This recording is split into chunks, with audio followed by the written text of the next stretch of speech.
Welcome to My Life Chassidus Applied, episode 291.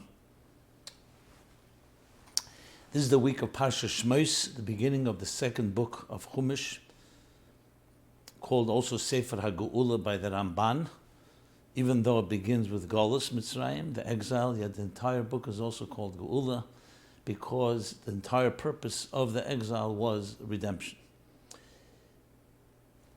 At the end of this week, we also honor the Yortzeit of the Rambam on Chof Teves, the 20th of Teves. And the Rebbe, especially in the later years, after the Rebbe established the study of Rambam every day, would speak a lot about Chof Teves, its connection to the Alter Rebbe's Yortzeit on the 24th of Teves, but we'll be focusing on the 20th of Teves. So, befitting to this special week, a lot of the focus on the themes and the questions will be things around the Rambam, Moreh Nevuchim, Chassidus connected to that, and even ideas, philosophical ideas that the Rambam introduced and its relationship with Yiddishkeit. And you'll see from the questions how we so-called, I wouldn't call it a special edition, but it's special emphasis on these type of themes. So we always begin with the Parsha. So let's begin with Parsha Shemos. And with that, we'll go to the Rambam and then to the questions, very interesting questions this week. As every week, and I want to thank you all, of course, for your participation and your partnership. Firstly, this program is not possible without your viewing it, and it's not possible without your questions. So all questions can be submitted at ChassidusApplied.com, a relatively new website dedicated completely to this program and related resources, where you can submit your question, as well as watch and view and listen to previous episodes. And also all the essays, the thousands of essays that many of you viewers and others have submitted over the years, applying Chassidus to contemporary issues in life, as well as other resources. So with that said, let's go to Parsha Shemos. As I began, the Rambam, interestingly, calls it Sefer HaGeula. Now it's true, after the middle of the second chapter of the Torah, the Geula begins be'etzem hayom hazeh in Parshat Bo, that after 210 years of a bitter and difficult exile and bondage, the Jewish people finally march out of Golus into the Geulas Mitzrayim. And from there on, as the Maharal Miprag says, we would never ever be capable of being slaves and servants again. A new tchuna, a new personality was infused in the Jewish people after Yetzias Mitzrayim, that they are forever now b'nei cheren. Avodei atam v'lei avodim la'avodim. You're my servants, God's servants, and not servants to my servants. So this isn't just a physical thing, but also a spiritual and psychological and emotional state that we are never subjugated to others. And that's why Mordechai refused to bow to Haman, and that's why Jews refused to conform and bow to the mores of the time and to the principles or the other standards of whatever time or whatever people they were. They were always pleasant and always peaceful, but did not define their lives by popularity or about what others are saying and what the standards were of each particular society. They lived up to the highest standard of all, which is the standard that God inscribed in the Torah, that is our moral compass, our mandate. So that happened in the middle of the second chapter. But till there, 2 chapters are about Golus. And not just Golus, it gets more darker and deeper to the point that the Jews lost all hope, complete despair. And yet he calls the entire book Sefer HaGeula, teaching us a fundamental principle that Chassidus really illuminated, and that is that even the Yerida, even the descent, even the darkest descent is Tzerech Aliyah, is in order for the elevation. To the point, as the Rebbe explains, it's not 2 stages. It's 2 parts of one redemption. One part is the descent, but that descent is almanas, is on condition, and in it is built in the purpose of it, which is to become a redemption. And not just a redemption that's of great power, because it's built by the darkness. As the halacha says, Jewish law, when you challenge a shtar, a contract, shtar sheyotzol irur, if you challenge a contract and then it's upheld, you never can challenge it again. Why? Because it's been challenged. If it's never been challenged, you can always challenge it. So you see from that when we go through darkness, when we go through challenge, and we come out stronger, we never can be challenged again. We're now, from now on, forever free people. So therefore, even the Golus itself becomes part of Geula. You may not see that immediately, and it could be very dark and very foreboding, but in essence, it's really a part of the Geula. And especially as we look in retrospect, we see what happened. The people through the Kur HaBazel, like a melting pot, a smelting oven, they became a metal, a hardened metal that never could be destroyed again. So what the lesson, of course, is no matter what you go through, always know it's not the end of the story. It's a step toward ultimate redemption in your life. So we all have Mitzrayim in our lives. Mitzrayim comes from the root Mitzarim Ugvulim, which is limitations, constraints, any form of inhibition, fear, insecurity, and so on. So we all have it, and it can trap us, and it can paralyze us, and in many ways can immobilize us. But in truth, it's only a step to become an immortal, to become formidable force that can never be destroyed, indestructible. That's lesson number one. So, Ve'ele Shmeis B'nai Yisrael, that's how the parsha begins, the beginning of the book. It's called Shemos. These are the names of the Jewish people. As the Medrash says, these are the names that they went in with, and these are the names they would leave with. That means they would remain intact, no matter what they went through. Okay. We will talk more about some questions regarding this parsha and related items shortly, but I want to move over now to the Rambam, being that it's the 20th of Teves. So the question, of course, is, I would put it this way. The question is that Rambam was always a very key figure in Jewish life. And yet you find he was embroiled in controversy. During the time of the Rambam, remember, there wasn't communications as it is today, so the Mishnah Torah, of course, was a magnum opus that everybody was impressed with, but there were those that questioned. They questioned why there are no sources in it. And some questioned the philosophical underpinnings of the Rambam. The first 4 chapters in Hilchos Yesodei Torah, some even considered it as not necessarily something that needs to be learned. And they equated it somewhat with, from Moreh Nevuchim. Moreh Nevuchim was a book called The Guide for the Perplexed, which the Rambam wrote specifically for a student, for those that are perplexed. And many argue this is not for everybody else.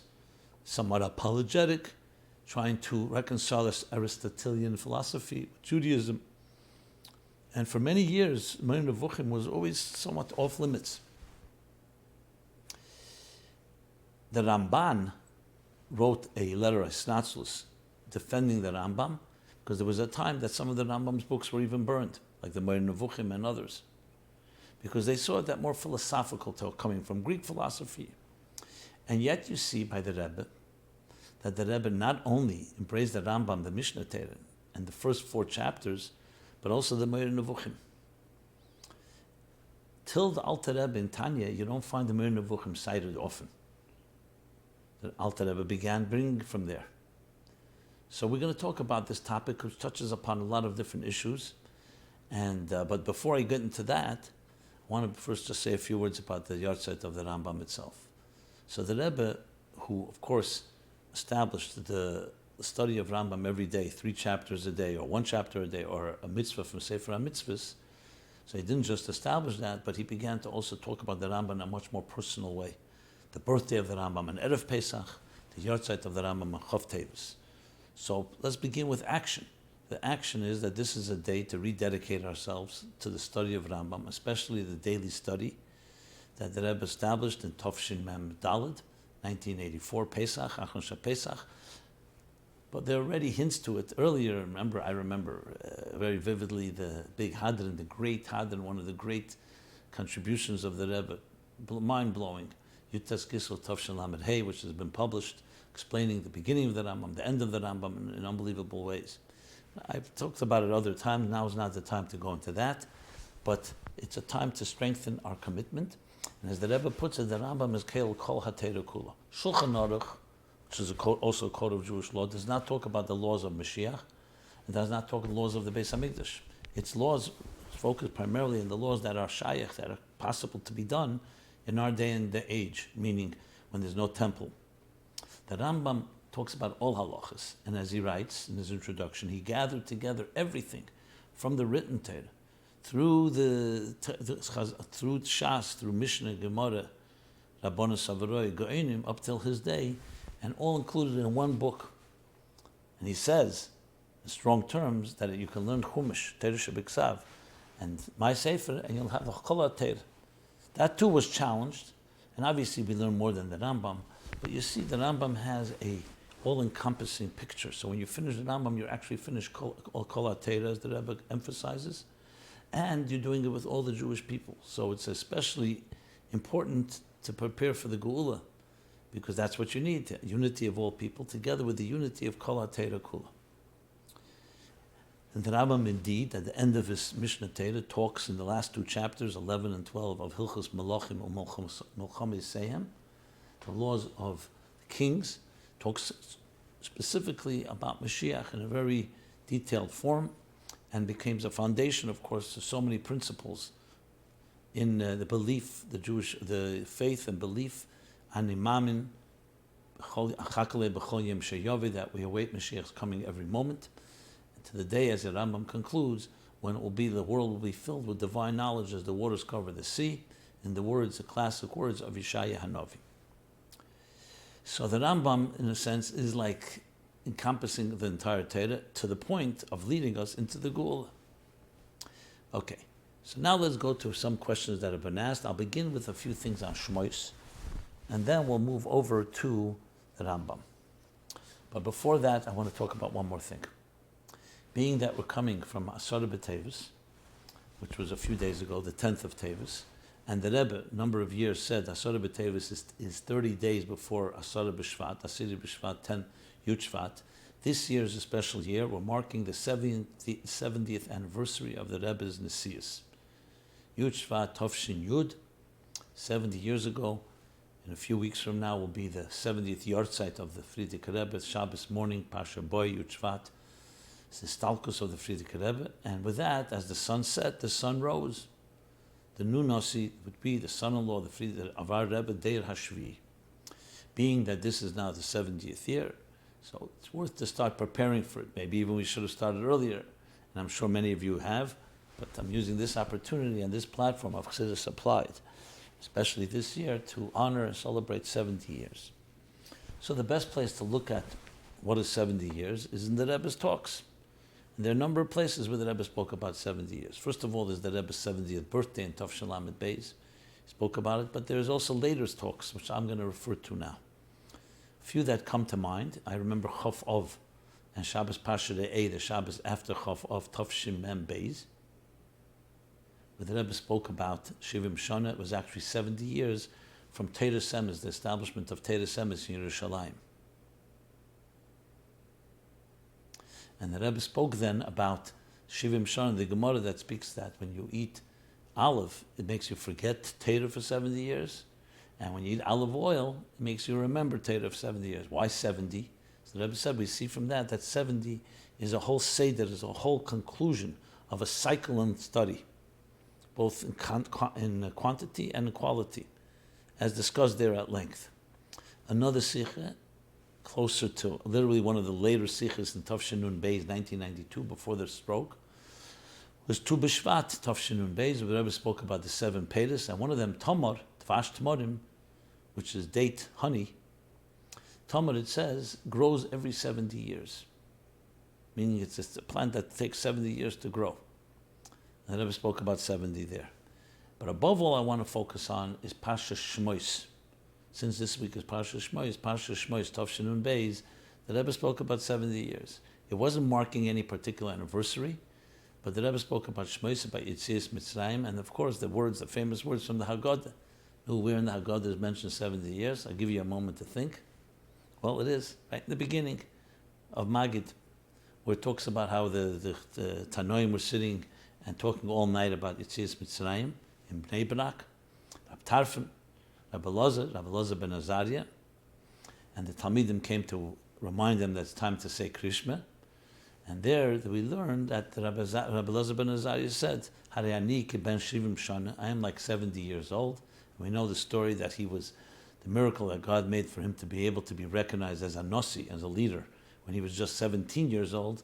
So Abraham made his hair white, And the Rebbe explains it wasn't just a trick, because that demonstrates and reflects Hadras Ponim Zok and the idea of age, of maturity. He was like 70 years old. And then he continues and says, in all these years I did not know whether you tell the story of Yetzias Mitzrayim by night until I learned from Ben Zema, where he learns from the Posuk, Man Tizkir, that you also say it by night.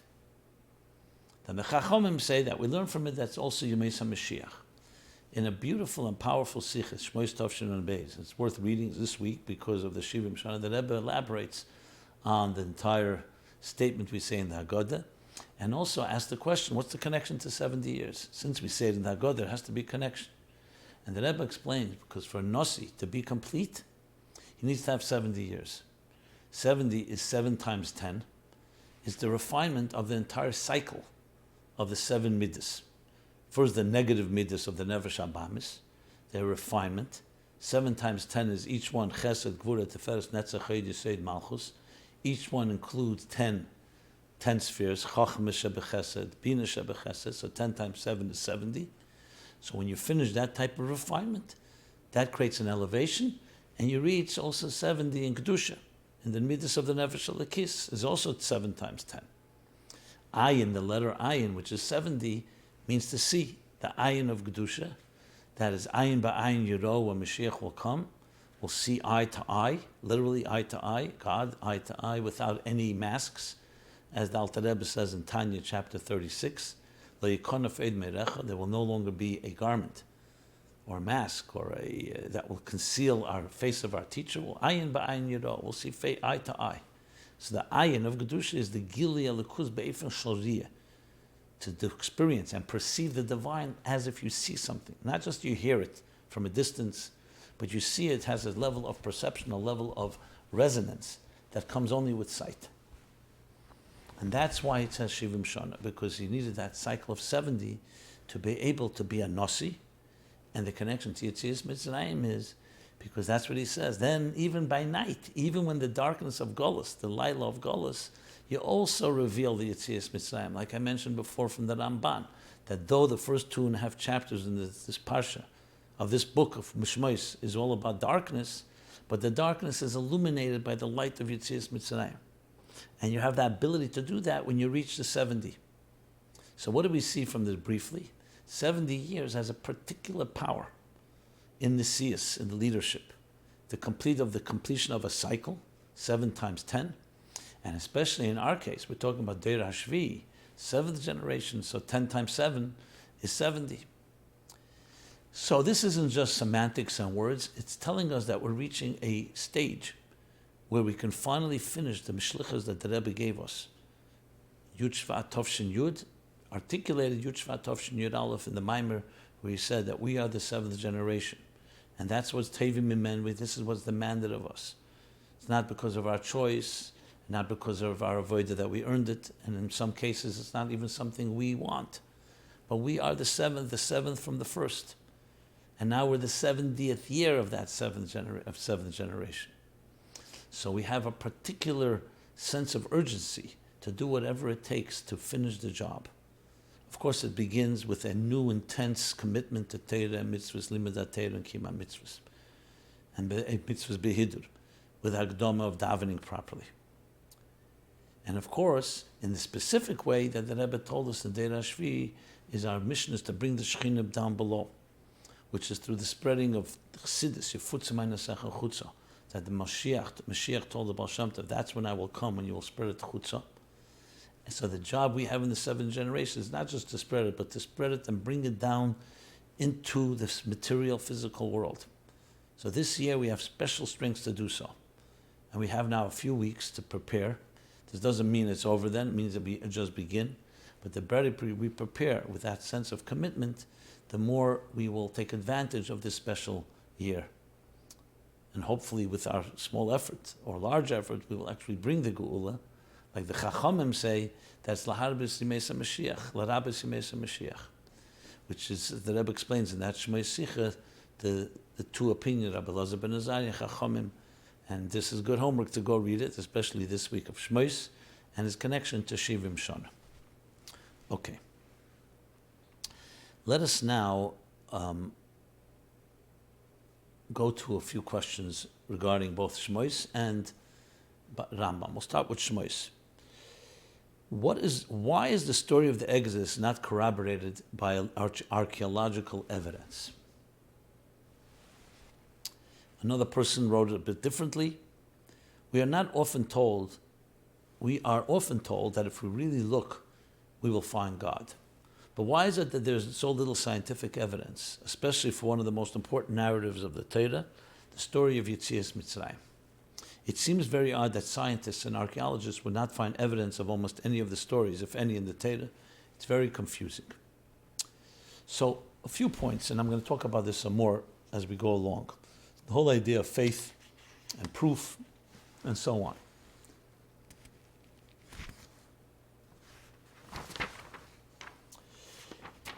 And this is also connected, of course, to the Rambam, because he struggled with this issue and wrote about it a lot, where rationale comes in, where faith comes in. So the first thing we need to know is God's existence is not based purely on faith. I'm sorry, correct that. It's not based purely on reason. When you start going with reason, you can bring proofs, and you can also bring other proofs. And as I've discussed many times, that the fact is that God is above reason. So if anybody says, I want a God that's a product of my reason, then essentially you want a God that's a product of your mathematical equation, when really it should work the other way around. We are a part of the whole, meaning God put us here. We didn't put God here. It's not God as a product of our logical deductions. And that's what Avraham Avinu came to discover, that with all his search, the part cannot dictate the whole, part meaning the creation we are. So there's a certain part of logic that dictates there's something beyond us that put us here. Can it be absolutely proven? Well, Hashem himself said, when Moshe Rabbeinu asked God, why does he write, we shall create? People say we, there's a duality, there's a plurality. God said, the one who wants to make will make a mistake. One who wants to make a mistake will make a mistake. What kind of answer is that? Because especially when you know Chassidus, that God created the world with a tzimtzum. He essentially created an agnostic universe. And that's why we need to choose, and that's why we need to work hard. If it was an absolute slam dunk, then there wouldn't be any choice.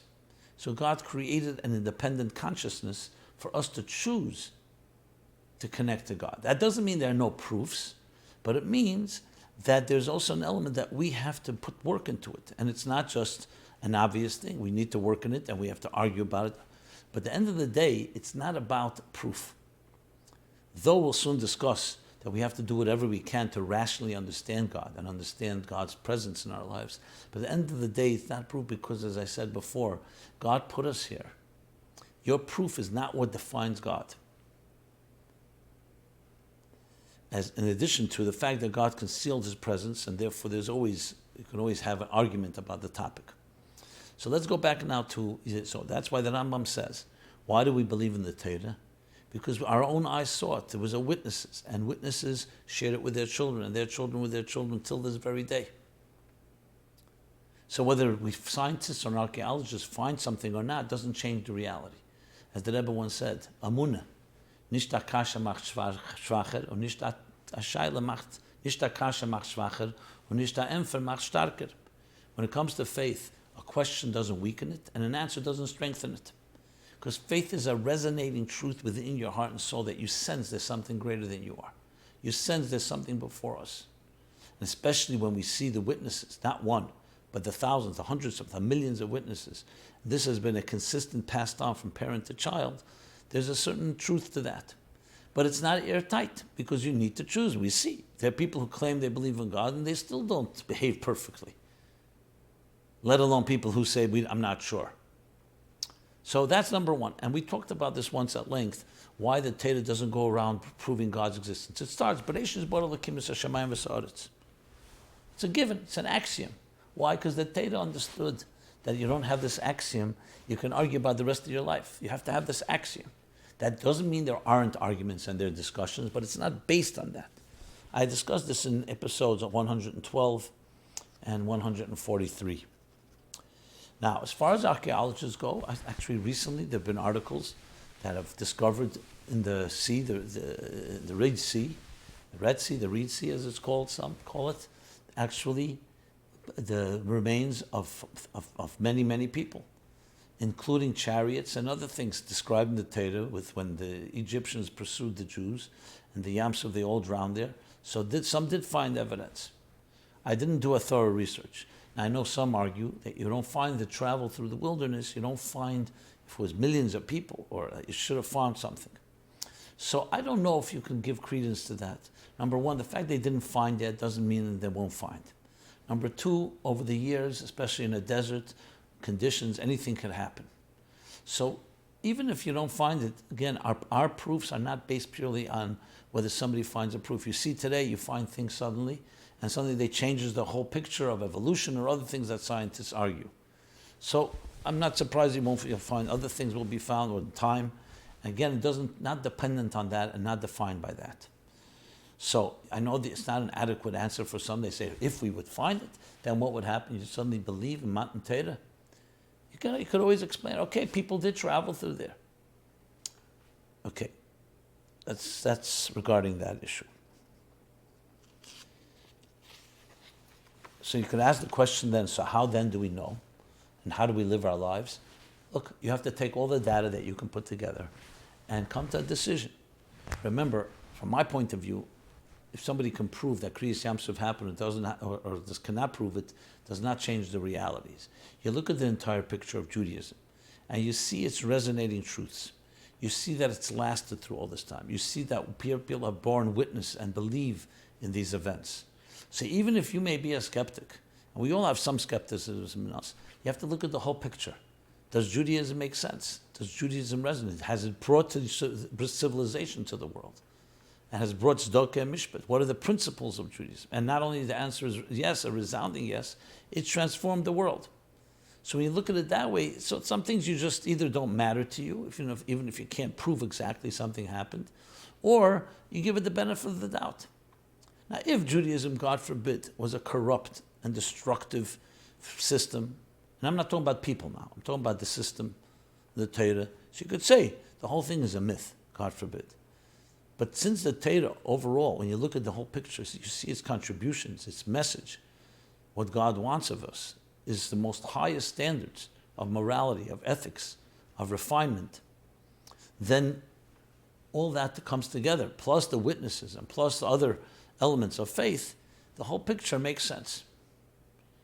You have to take that attitude, because if not, you can start picking apart every story and saying, until I don't have exact empirical proof, which you may never find, you may or may not. So you have to look at the whole story. That's how I see it. It's like your parents pass on to you a tradition. You look at the whole picture. Some details may be easier to prove, some be easier to believe in, some not. But that doesn't change the big picture, which I think is the vital component here. Now, with that, let's move to a whole series of questions that we received. And I bunched them together here in honor of the Rambam's Yortzeit. So, just going to read a few of them and then maybe just answer them as we go along. Were any of the Rebbeim influenced by secular philosophers, like the Rambam was by Aristotle in his Moreh Nevuchim? And is any Chassidus based on modern philosophy like the Moreh Nevuchim was? Okay.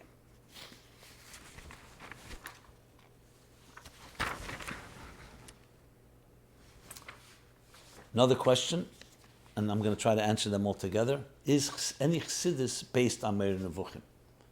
Moreh Nevuchim, as I mentioned, is the God of the perplexed, the Rambam's book, philosophical book written for the perplexed. Is any Chassidus based on that? Other questions in this family. Is it okay to study secular philosophy if you don't find answers to many questions that you have in Jewish sources? Our next question. There's a story about the Rebbe Rashab where he said that he didn't study secular studies and that he didn't even fill in Moreh Nevuchim nicht geguckt. He didn't even look at Moreh Nevuchim. What did he mean by that? And continuing, I recently heard somebody say that until the Tanya, no major author quoted the Moreh Nevuchim from the Rambam. I also heard that the Rebbe Rashab said something to the effect that he didn't even look into Moreh Nevuchim due to the secular ideas discussed in it. Why the hostility to Moreh Nevuchim, even though the Rambam's other sefer, the Mishnah Torah, was accepted? Okay. We'll soon talk more about these topics in different questions, but let me just cover this. Now, I know I addressed several different questions that seem coming from different directions, but it's all connected. The Torah is considered by the Jewish people, and I say considered in a strong way. Its belief was given to God at Sinai as a blueprint for life. Istakal baraisa bara alma. When God created the world, He used the Torah as its blueprint. So He looked at the Torah, and with that He created the world. So it's not just another book of philosophy or teachings or moral teachings. It's divine truth. Every form of philosophy or psychology or any secular study is man's effort to try to understand. Man's limited effort. Now, in some cases, we come to understand things and find certain truths, in some cases not. Even when we find certain truths, they are the best we can do. So you can't really compare. It's completely two different realities. The Torah is God telling us what is true. All secular wisdom, including the philosophies, are telling you what human beings have tried. Some are completely nonsense. Some of it is meaningful. Some of it is a combination. But there's two different realities. So we don't look to man's search for understanding things for absolute truths. This doesn't mean that man's search doesn't have value. When Avram Avinu went to look for God, he went through his own efforts until God revealed himself. We too, as human beings, we study Torah and we can learn what God tells us. That doesn't mean we don't use our minds, and we could also explore different things that sometimes helps us understand what God wants of us. But it's very two different realities. One is Mamayla Lamata, coming from God telling us, and the other is man's effort. So when you say whether the Rebbeim was Torah influenced by secular philosophy, in general the answer is no, because they come from a Torah perspective. And yet we find that the Rambam himself brings in Hilchos Kiddush HaChedesh that the calculations, astronomical calculations, we learn from the Greeks. And same thing with mathematics and science and medicine and so on. Not everything is derived directly from the Torah. So how do we reconcile these two realities? The answer is the same God that created us a Torah also planted wisdom in this world. And when you study botany, astronomy, mathematics, physics, neuroscience, the list goes on, you're studying God's creation as well. No, the only difference is you're not getting direct God's streaming to you and downloading into you His understanding of it. He says, you figure it out. I've given the permission to a healer to heal. Which means that the Torah itself sanctions the study of medicine. And the Rambam himself was a doctor. Whatever the circumstances, I'll let him there. But he was a doctor that studied medicine. He didn't take everything from the Torah. She'll say if everything comes from the Torah, God created the Torah is the blueprint. But the same God that created the blueprint said, some things I want you to figure out through Chochma Bagoyim Tamim. Human effort in understanding. And you want them to meet. You want them to complement each other, not to conflict. Unfortunately, today, science in some people's minds has replaced what God says. That was never the intention. That's almost ridiculous. Why? Because it's the same God that gave us science, or the wisdom within existence that science tries to discover, is the same God that gave us Torah. So like it is with everything in life, like the Tunis Rufus who asked Rabbi Akiva, if God wanted circumcision, He should have created boys that are circumcised. Why are you circumcising them?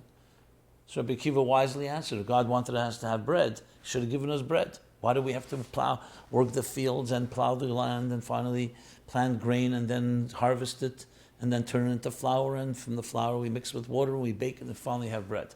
Because Shutaf LaKadosh Baruch Hu b'Maaseh Bereishis, we're partners.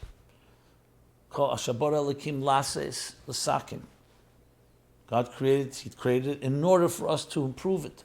It's like a partnership. God gives the resources, we use the resources to develop.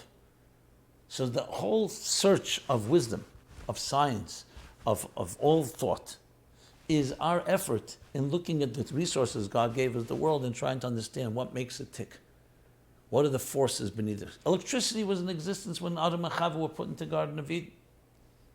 It wasn't invented later, it was discovered later. And the same thing with the subatomic particles and atoms and nuclear energy and atomic energy. Everything in its time. So the ultimate knowledge would be, can you combine Torah wisdom and human effort wisdom, and then you have the combination of Chochmas HaElam and Chochmas HaTorah. The explosion that the Zohar talks about in the year Tov Reish, in the year 1840 equivalent, is the explosion of the higher wisdom of Torah and the lower wisdom of science. Where we go off is when the Torah rejects human effort, or when the human effort rejects Torah and God, and doesn't recognize it, thinks its human effort is wiser than the absolute truths of the Torah. So with that said, let's now go to the questions. Were they influenced? Absolutely not influenced. That, however, does not mean, just like with Hilchos Kiddush HaChedesh, there might be things in Chochmas HaElam that, for example, you find in Chassidus, it brings Chochmas HaElam, it brings the Chachmei Hamada, Anshe Mada, as a moshel, as an example. So, does that mean they took it from there? But they're using that to demonstrate a divine truth. The Rebbe has a fascinating letter. It's printed in the Gris Kodesh. It's from before the Nesius. It's printed in Chelikut Beis Likut Sichos, is where I remember it most. Volume 12, page 196 and on. It's a very powerful letter where the Rebbe actually enumerates 6 different ways of how Chochmas HaElam, secular wisdom, becomes part of Torah. So I would recommend reading that, where you have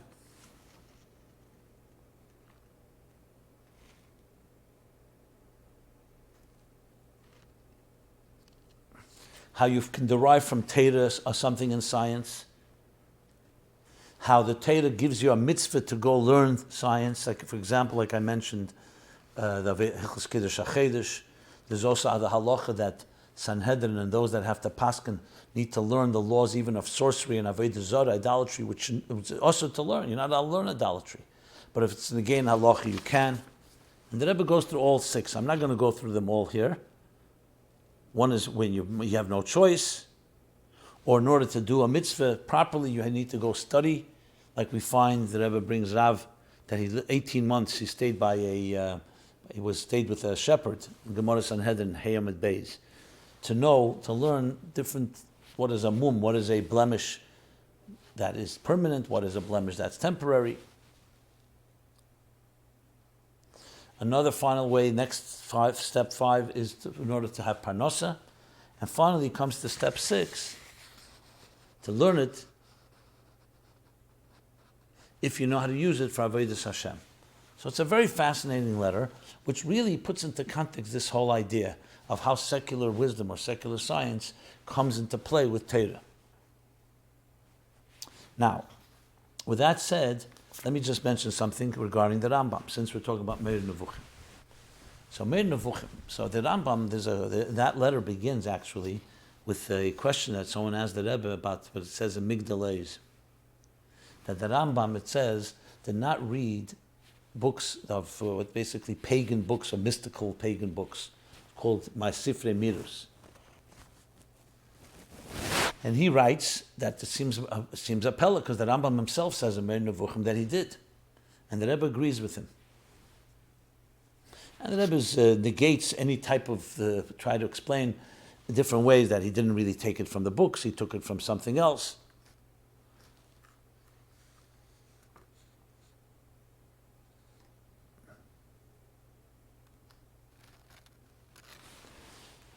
And of course, this issue that I mentioned before, that you're supposed to learn these dinim, if it's negayah to halacha, you have to know Hilchos Avodah Zarah. So the Rebbe brings also from the Sofras Paneach, from the Ragat Shover, in a follow-up letter, he says, interesting thing, the Ragat Shover says, following.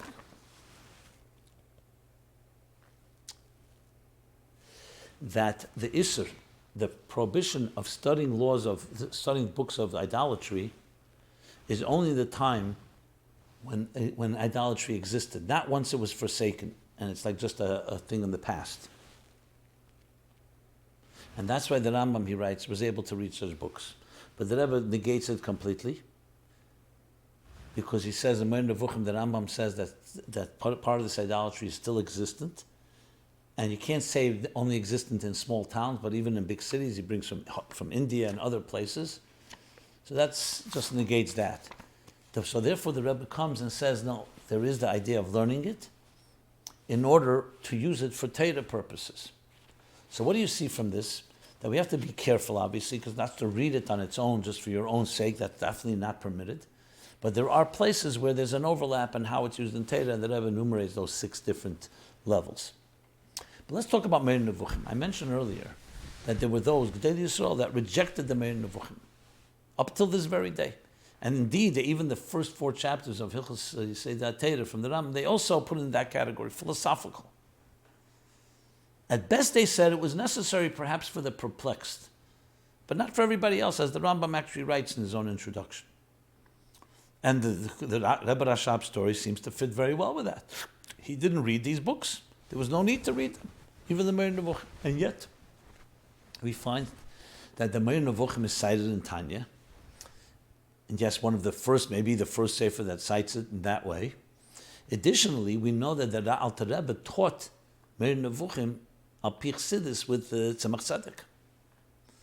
At the back of Sefer Achkira, which is a book from the Tzemach Tzedek, a sefer from the Tzemach Tzedek, he brings interpretations of Moreh Nevuchim based on what he learned with the Alter Rebbe.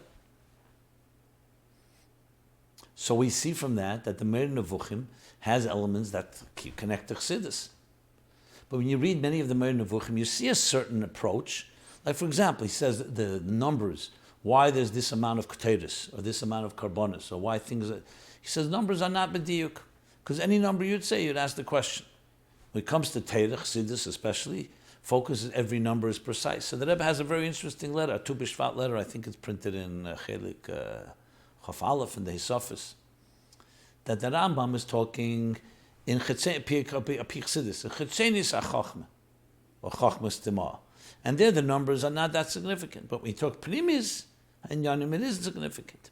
Similar to what the Derech Chaim says, the Mittler Rebbe, when explaining the Rambam Shita and Ashgacha Pratis, as the Rebbe explains, is Ashgacha Klolis except by human beings. Everything else is in general, not Ashgacha Pratis as the Baal Shem Tov teaches. The Derech Chaim comes and reconciles the two, that the Rambam talked on Chitzenius HaShgacha. In Primis HaShgacha, every detail matters. So you suddenly see that the Rambam's Moreh Nevuchim, in context, had its role, and it has a primisdika meaning behind it. And the Rebbe definitely elevated Moreh Nevuchim to another level by literally reciting it in all kinds of discussions. The Ragachover as well brings Moreh Nevuchim extensively to explain the different rules of halacha, different rules of Gemara and so on, different principles. The ideas of etzem and murkav, klal and prat,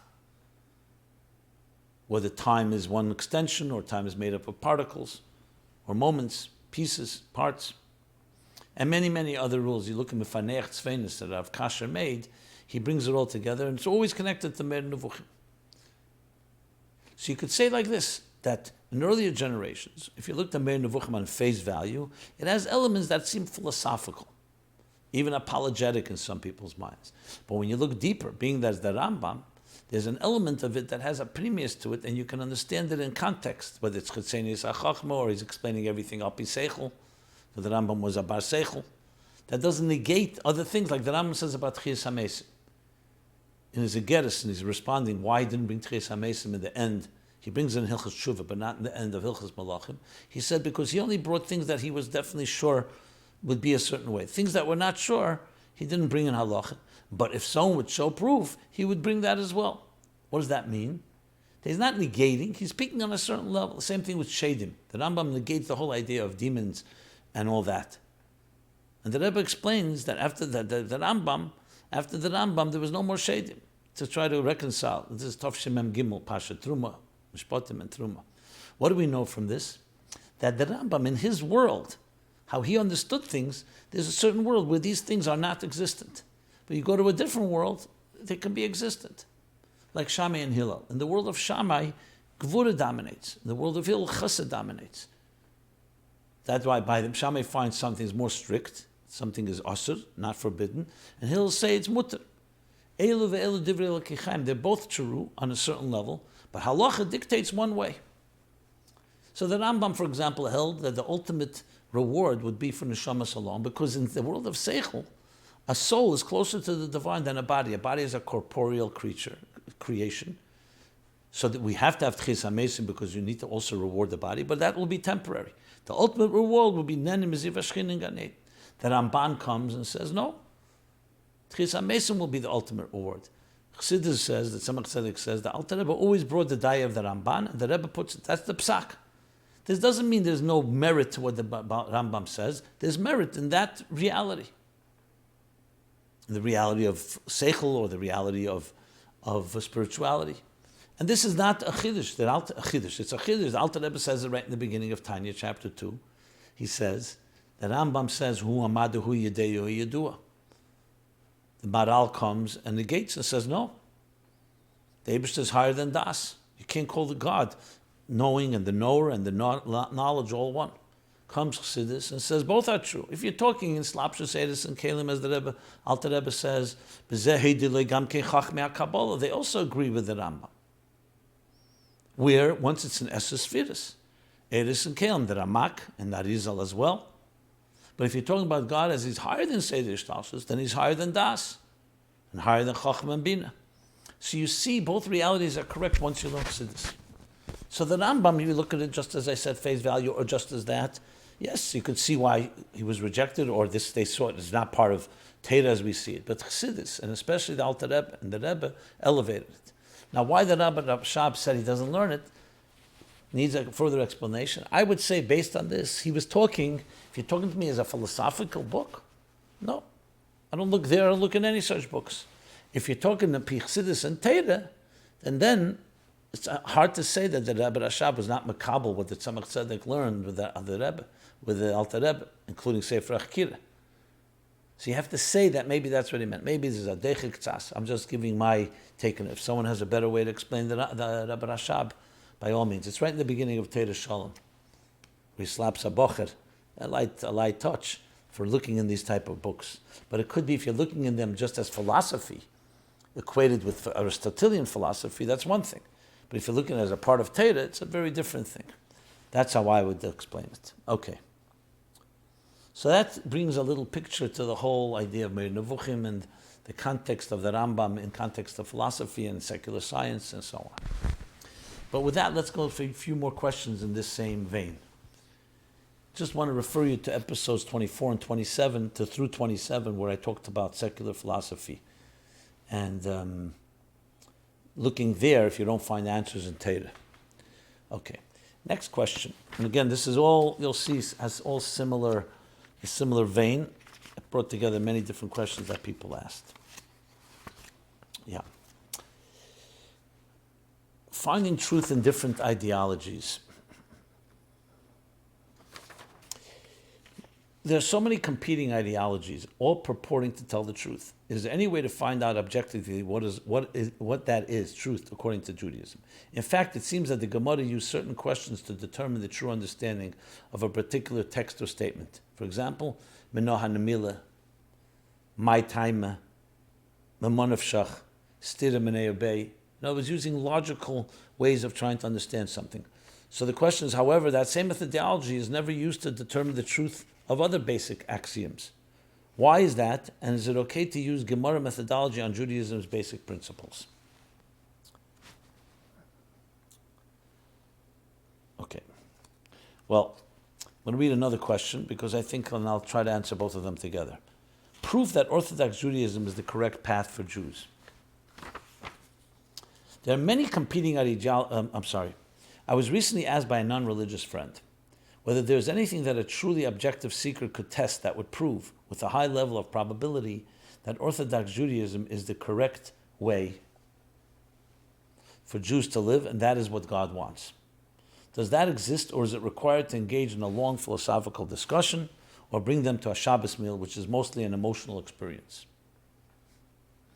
Even if one rationally conclude that Judaism is the correct religion, how can one be certain that Orthodox Judaism and which version of Orthodox Judaism is the correct way to live? Even within Orthodoxy, there are so many versions, Yeshivish and Litvish, many different types of Chassidim, Sfardim, Ashkenazim, etc. Shouldn't one try to find out which one is the correct version, or is there even a correct version? Okay.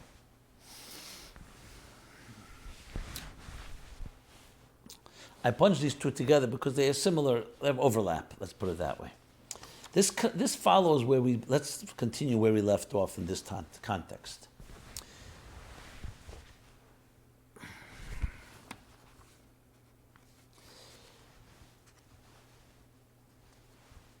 There's the thing of Nasa v'nishma. Nasa v'nishma is, what does that mean? That when the Jews were stood at Mount Sinai and Hashem said, here's the Torah I want to give you, they said, Nasa, we will do a nishma afterwards. We'll hear and understand afterwards. Now, it seems like a very irresponsible way of doing things. Would you sign a contract and then say, I'll read it afterwards?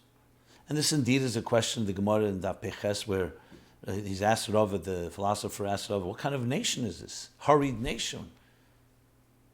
What kind of irresponsible that you just say yes without looking at what it is? So of course the answer is that Nasa was not some reckless act.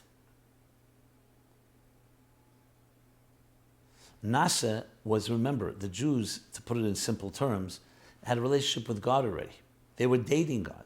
Time of Avram Avinu, and Yitzchak, and Yaakov, and all the generations till Moshe. So it wasn't like the first time they heard that God exists. Many of them were steeped in Torah. Actually, Nitna, they studied Torah and understood and heard about God from parents, from mothers, from fathers. There was faith within them. Aminim, bnei Aminim. They were saturated with faith. And they had seen now the miracles in Egypt and had left Mitzrayim, Mitzrayim with those miracles. Kriyas Yamsuf. They came by Mountain Torah, they were not newcomers, and God is suddenly telling them, here's. So there's a point, are you ready to sign this contract? They said, Nasa, absolutely, we're in. What about all the logic? This intelligent people? They knew enough to say, I accept this God. And then I'll sit and study. And that's what they said, V'nishma, that comes next. Nasa is not alone, Kabbalah Sale is not enough. This is the partnership between faith and reason that works best. The mistake that many people think is that faith is beneath reason. It's for the children. It's a crutch. You don't understand, so I say I believe. Easy way out. No. It's the opposite. Faith is above reason. Reason you use as much as you can. Then it comes to it, leads you to a door. And now you have to make a choice. But you make an informed choice. You make a commitment. You can always say there's always 1% chance, maybe not. That's where faith takes you to another level. So true faith is saying there's more than I'll ever understand. And these work hand in hand in Judaism. So if someone asks the question, they all tell the truth. How do I find in Judaism? It's experiential. Study Judaism. And you'll see, it's not about purely just proving something. That's part of it. Ein dover eshes asmi, nothing creates itself. Is that absolute truth? You see a lot of people reject it. They won't reject that if there's a book, there's an author. If there's music, there's a composer. If there's art, there's an artist. Suddenly the existence or creation itself, which is more beautiful than any book and any music and any art, people say maybe it came by itself. Because as I said, God created an agnostic universe. So if you're going to just go by that proof, you can argue about it all day and all night. So you have to take and say, 1 second, it makes sense. And then you look at other things. You look at how the Torah's truths resonate, what it expects of us, the Jewish people's survival, continuity. You go on, and you come to a combination, I would say, of faith, reason, experience, intuition. It's not one or the other. That's a true, healthy way of doing things. Most decisions human beings make are not rational. When you marry, is that a rational decision? Hopefully it's not irrational. But there's also a certain leap. Business decisions. You have 2 business opportunities. Why this one, not that one? You don't always know positive. They have to go by other instincts. That's how wise decisions are made. So yes, there are methodologies that Torah uses, and we need those methodologies, but there are also axioms. You need to know what you're addressing. You want to address an axiom? Fine, address it. Once you accept an axiom, there are many things that follow. So many times you have to accept the axiom before. For example, we always talk this example about, the Rebbe brings this example very often. You have a headache, God forbid, and the doctor says, take this medication. Do you go do a whole analysis of whether the medication, how it works and whether it will work and so on? No, because you trust the doctor. You want to do it afterwards, do it, but meanwhile you have a headache. Meanwhile you need to get rid of the headache. So there are many things in life we trust an expert. Now, go study. Absolutely. But you don't want to, but every study has to follow axioms, and you can't always prove an axiom till you continue on. You have to go with the axiom like every scientist does. You work with that axiom, you try to test it, and if it doesn't work, you can go back and challenge the axiom. That's the general approach. As far as Orthodox Judaism, first of all, the word Orthodox, I don't recognize. It's not a Torah word. It's a comparison to Reform, conservative. So let's not use that word. Let's just use Judaism. Judaism was given if the Constitution of the United States is a man-made document. Imagine if everybody came and decided, you know what, I don't respect this Constitution. I think we can change it. You have no law. That's even a man-made document. The fact is the Torah was given at Sinai rules. And those rules are very specific. Now, within the rules, you can have disagreements. You have Shammai and Hillel who disagree adamantly. One says it's kosher, one says it's not. One says it's Yom Kippur today, another person says you can work and eat today. As long as you work within the framework, as I said, there has to be a framework of laws, even when it comes to man-made systems, then you're all right. And I don't think you have to prove one is better than the other, as long as it's following those rules. That's why you have Ashkenazim and Sfardim, and you have different schools, Nara, or Pashta, which means the axioms are the same and the methodologies are the same, there are many different interpretations. Completely legitimate. Ein Dei saying Shabbos, people have different opinions. As you start tampering with the axioms, was Torah given at Sinai? Is there a God? Is this absolute truth? Then you're going into waters that are problematic, and we'll talk about that a little later in the Chassidus question.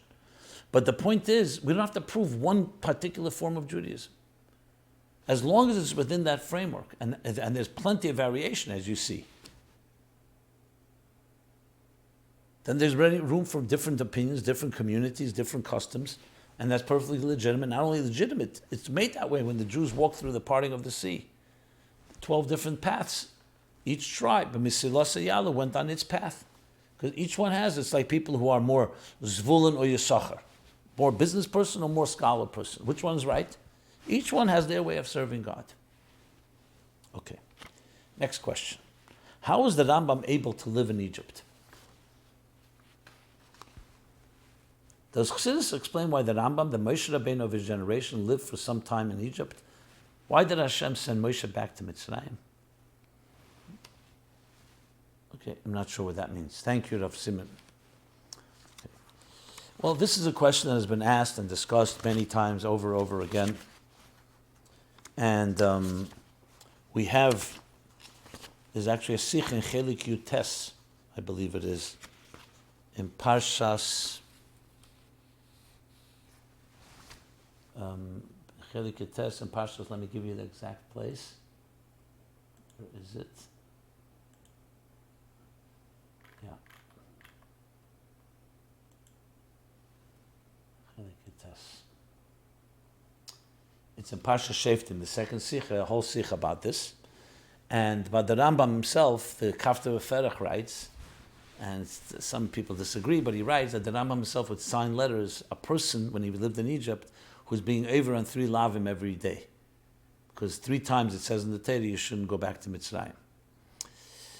And yet the Rambam did live there. So there's many different answers given. I'll just give you a selection of a few. And one is, let me just, I'm looking it up here. Here are the several answers given. One is that the prohibition applies only to returning to Egypt from Eretz Yisrael, not coming from another place.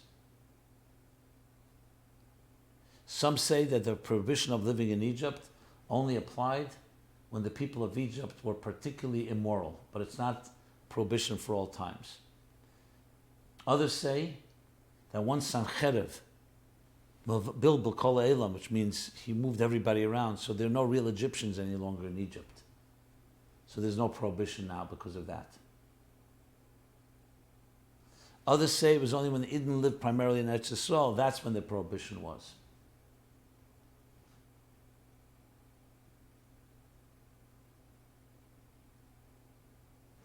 The Radbaz writes, and he also lived there for a while, that the prohibition is only if somebody goes there to live permanently, but not if you go for asylum and you end up staying there, which could be the case with Arizal, who lived there for a while, his teacher, the Shita Mukabetzes, and the Rambam and others. So the fact is, communities did live there, and the general prohibition was because the birur finished, or due to the fact that Mitzrayim were decadent and profane, and that was not a place to be. But the fact that some did end up going there was not a breaking of the prohibition, even though the Rambam does write that in the letter according to the Kafta V'Ferach. So yeah, is it the Kafta V'Ferach? Let me just see. I believe so.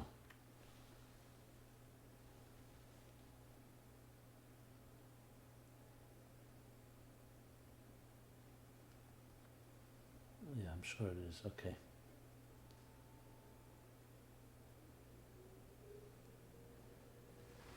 And that's a general answer to the question. So obviously, when they were there, they did do some type of birur, and even though it was finished primarily, but obviously they would never have gone over they would never have transgressed a prohibition. So however you explain it, it all works out.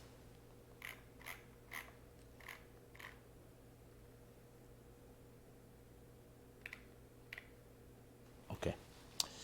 With that, let's do a little follow-up, and then I'll do the Chassidus question essays. Actually, the follow-up I'm not going to do because of time limitations. So let's just go to the Chassidus question. Chassidus question is like this. Hello, Rabbi Simon. The Rambam writes in Hilchos Temurah, in the Rambam, 4:13.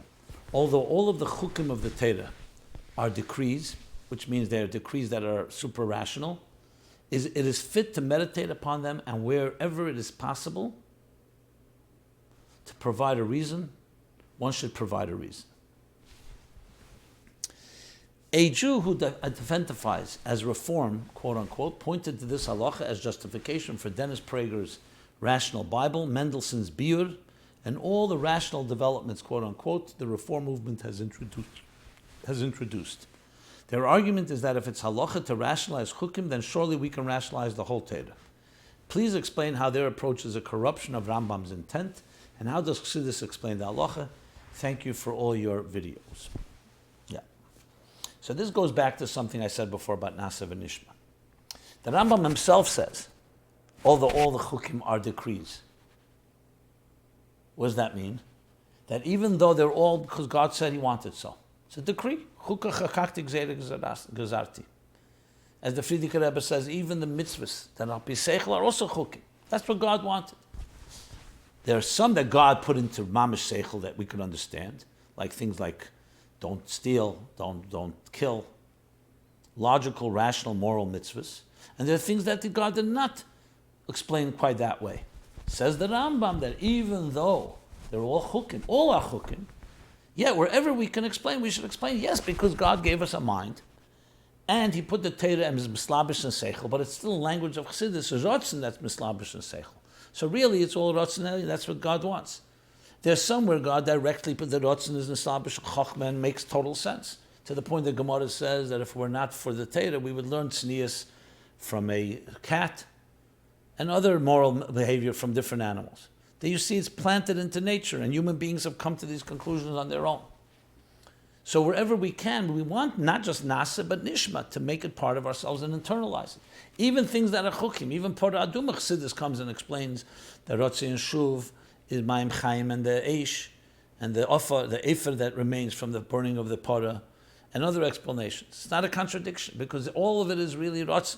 But we try to understand. The more we understand, we're internalizing God's will into our systems that we can also understand and feel it. When you take the rational and you take that and say rational is you worship the mind, and you eliminate the Ratzon Elyon and say anything I don't understand I'm going to eliminate. It's a whole different reality. That's a whole different thing. That's absolutely off the reservation. That's not Shammai and Hillel or others trying to understand a pasuk and trying to explain it. And sometimes you explain it, sometimes you don't fully explain it, sometimes it remains a chukah, a decree that's beyond. But you try the best. And Rambam never said that if it's rational, if you don't understand it, you reject it. That was the problem. They started worshiping the mind, that the mind is more important than the rationale, the God's will. So it's God's will to put it into seichel too. Not that seichel decides whether this is God's will or not. If you don't make sense to you, we don't do it anymore. That's what happened. That's the problem. But to explain things, by all means. The more you explain, the more you're internalizing, the more you're actually committed, because you want to not just follow God's rules, you want to actually relate to them. But even if you don't, that doesn't mean you reject it. That's the key difference. And I hope that's clear enough. With that, let us go to 3 essays. We're winding down the essays of last year, 2019, preparing for the new essay contest coming up. You could already begin writing your essays if you like. So essay number 1 is The Misunderstood Power of Women by Ita Gordon, Albany, New York, age here.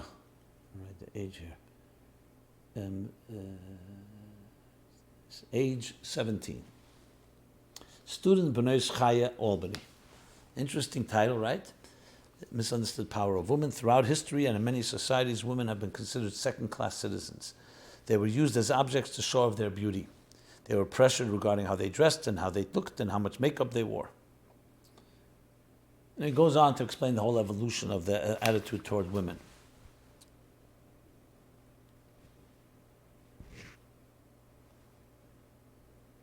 With a question that, why can't women be as men? Well, this essay goes on to explain that women's role in Judaism have never had this issue, and that they actually always had power, and it's time to reclaim that power that they have. That modern feminism does not compare to the true nature of feminism in Judaism. Well done, important essay. Some themes we're very familiar with, but there are a lot of things here that are very unique, and thank you for that. The next essay is Making Decisions by Mushka Reiter, United States, student based Chana Tzva Seminary, 20 years old. She writes, the decision making, what's so hard about it? It drags and drags and makes your mind go crazy. It makes you have anxiety and affects your physical well-being. Why can't we just know what we want?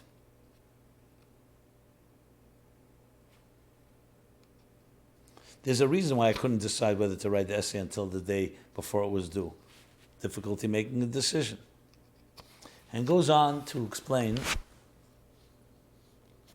according to Chassidus, how we can get over the indecisiveness of our lives and actually take on and do come to right decisions and live up to them and not procrastinate.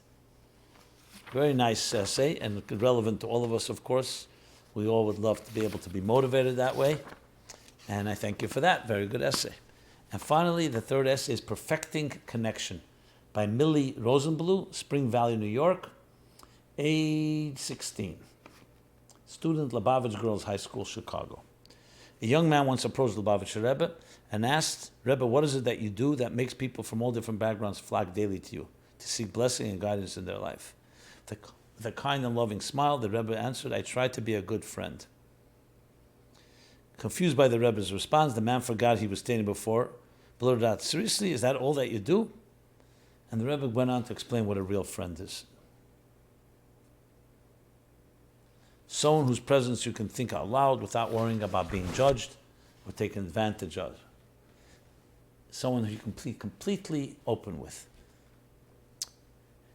And the essay is built on this statement, beautiful story, about people, real friends versus these fake friends that we have. And goes on to explain, according to Chassidus, chapters, especially in chapters 31 and 32 in Tanya, what true love is. Another excellent essay. And with that, we conclude the essays. These essays have just been posted at chassidusapply.com. And as I said, we're preparing for the new essay contest to 2020. This particular year, the 70th year of the Rebbe's leadership. It's the 100th year of the Rebbe Rashab's Istalkus and the Friedrich Rebbe's leadership. So it's a special year, always round and round, and may we use these special days to prepare properly, as I said at the outset, for the 70th anniversary and Yud Shvat, and doing things that strengthen everything that Rebbe stood for, and especially the ultimate shlichus of bringing the Gula and Mashiach. So we're here every Sunday, 8 to 9 p.m. Chassidus, My Life, Chassidus Applied. Please share your questions, your comments, your feedback, your support. Consider, please, to dedicate a program or more than one program in honor of a loved one or memory of a loved one. Everyone should be blessed only with good news, and it should be a very Simcha-dika week and a very Rambam-dika week and a Chassidish week. And we'll be here next Sunday. Everyone be blessed. Kol Tuv. Thank you.